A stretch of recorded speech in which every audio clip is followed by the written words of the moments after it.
મોટા સૂત્રો, ખાલી મોટા બણગાઓ, મહિલાઓ માટેના ખૂબ મોટા મેળાવડાઓ અને એની વચ્ચે જ્યારે મહિલાઓને સુરક્ષા પૂરી પાડવાની થાય ત્યારે ક્યાંક નિષ્ફળ જતી સરકારને દિવસે ને દિવસે આ મહિલાઓ વેદનામાં પીડામાં ગરકાવ થતી જાય છે.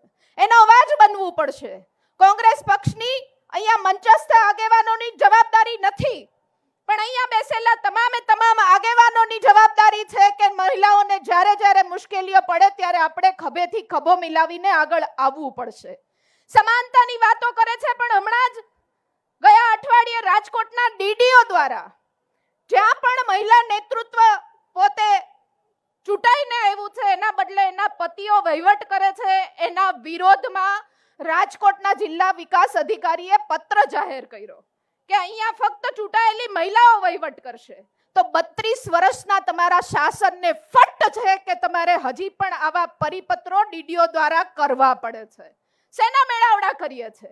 શેની સશક્તિકરણની વાતો કરીએ છે? હજી પણ જસદણની નાની બાળકીને ન્યાય નથી મળ્યો, ફાંસી આપી દીધી, એના પછી શું થયું ગુજરાતની જનતા જાણતી નથી. દાહોદની બાળકી ઉપર જે મર્ડર કર્યું એના પછી એના આરોપીનું શું થયું હજી પણ ગુજરાતની જનતા જાણતી નથી. અને જે પ્રમાણે ડ્રગ્સ અને દારૂનો કારોબાર વિસ્તરતો જાય છે એનો ક્યાંક ને ક્યાંક સૌથી મોટો માર પડતો હોય તો એ મહિલાઓને પડે છે. હજી પણ કહું છું, આ મહિલાઓ ચૂપ છે એનો મતલબ એવો નથી કે તમને લલકાર નથી.